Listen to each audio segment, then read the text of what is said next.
नफीस साहब, आपका नाम नफीस है तो आप बहुत नफीस बातचीत करेंगे जी, तो आप सादर आमंत्रित हैं। जय हिंद और सभी यहाँ पे आए हूँ सभी को जय जोहार छत्तीसगढ़।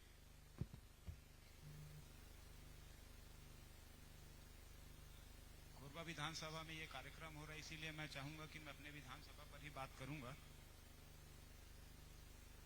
जो भी लोग आज के इस कार्यक्रम में आए हैं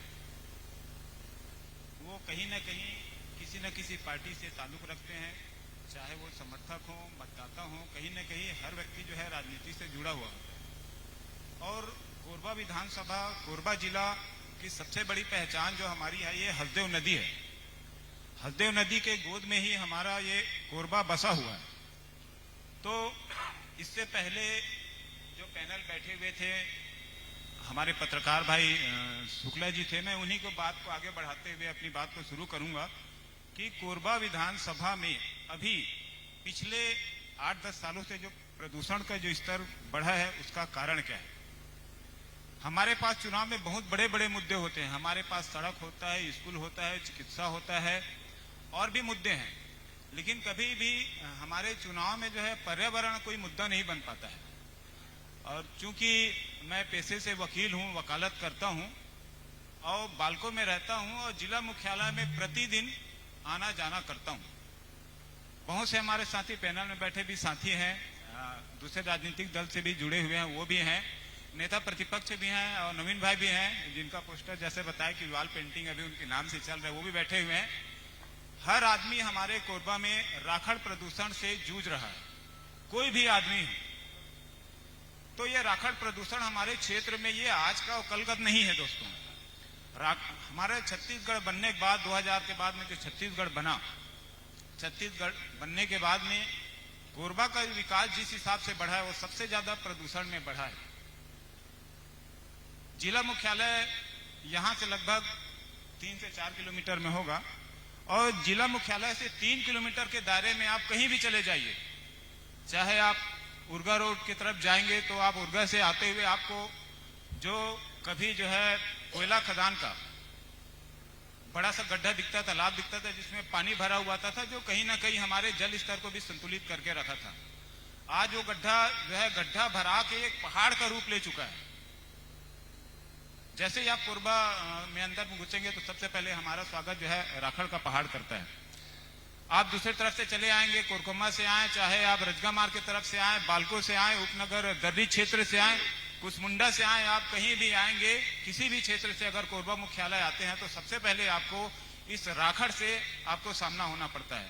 और हम तो सफेद शर्ट पहनते हैं और डेली हमको बदलना पड़ता है, क्योंकि बालको से कोरबा 8 किलोमीटर आने में हमारा सड़क जो है राखड़ से सना हुआ होता है। हमारे नेता प्रतिपक्ष जो है बालको से ही निवास करते हैं और वो बड़े बड़े मुद्दे को लेकर के सड़क में दिखते हैं। तो मेरा पिछले आज से लगभग 4.5 साल पहले जो है हमारे प्रदेश में बीजेपी की गवर्नमेंट रही है और लगभग 15 साल शासन रहा। मैं किसी का बुराई नहीं कर रहा हूं, मैं सिर्फ प्रदूषण के स्तर को बढ़ा कैसे इस चीज को बताने का कोशिश कर रहा हूं कि हमको ये जानना जरूरी है। ये सिर्फ चर्चा का विषय नहीं है दोस्तों। हमको चुनाव में बहुत सारे दोषारोपण करने को मिलेंगे, लेकिन पर्यावरण और प्रदूषण जो है ये हमारे लिए है, ये किसी नेता के लिए नहीं है। हमको यदि राखड़ से अगर हम बचेंगे नहीं तो हमारा नुकसान होना है, क्योंकि नेता बड़े बड़े गाड़ियों में चलेंगे, उनके ऊपर में आपको राखड़ और डस्ट नजर नहीं आएगा। आपके घर में राखड़ और डस्ट घुसेगा क्योंकि आप खप्पर के घर में या खुले में रहते हैं, कांच के घर आपके नहीं है। आप एसी गाड़ियों में नहीं चलते, हम एसी गाड़ियों में नहीं चलते, हम प्योर, मैं सिर्फ आम आदमी की बात कर रहा हूं। जो स्थिति आज कोरबा में हमारे प्रदूषण को लेकर के है, तो पिछले 15 साल में कोरबा में हमारे जो है जैसा कि बताया माननीय राजस्व मंत्री जी, विधायक जयसिंह अग्रवाल जी लगातार जीतते हुए आ रहे हैं। लोगों ने उनको बहुत प्यार दिया, उनको जिताया है भी लगातार। लेकिन जिस तरह लोगों ने उनको जिताया उसी तरह हमारे क्षेत्र में राखड़ का प्रदूषण बढ़ा है, ये एकदम सच्चाई है, क्योंकि हम तो रोज देखते हैं, भले कोई नहीं बोलता हो। दूसरी बात मैं एक चीज और बताऊंगा कि 4.5 साल पहले प्रदेश में बीजेपी की गवर्नमेंट रही। जयसिंह अग्रवाल जी से पहले बीजेपी के विधायक भी रहे हैं और आज भी नगर निगम में कांग्रेस के साथ साथ बीजेपी के बहुत सारे पार्षद हैं। लेकिन कोई भी पार्षद, कोई भी जनप्रतिनिधि जो जनता के वोट से चुन करके हमारी समस्या को एक पार्टी के माध्यम से एक फोरम तक लाने की बात करता है, चाहे वो किसी भी दल का हो, बीजेपी का भी हो सकता है, कांग्रेस का भी होता है, क्योंकि हमारे यहाँ जो मतदान जो है वो ज्यादातर दलों के हिसाब से होता है। हम अपने अपने समर्थक जो है दल के हिसाब से वोट करते हैं। तो हर व्यक्ति को कोरबा के लोगों ने बहुत बहुमत से जिताया, कांग्रेस को जिताया, बीजेपी को जिताया। मैं तो बालको क्षेत्र में रहता हूं, बालको के पूरे 8 वार्ड में बीजेपी के पार्षद हैं, जिसमें से एक हमारे नेता प्रतिपक्ष हितानंद अग्रवाल जी भी हैं। और मैं उनकी बुराई नहीं कर रहा हूं, उनके वार्ड के बगल में बालको प्रबंधन का रिंग रोड गुजरता है दोस्तों। वो रिंग रोड जो है 12 घंटा में 8 घंटा जाम की स्थिति में रहता है। उस रास्ते में आप मोटरसाइकिल लेकर के नहीं गुजर सकते।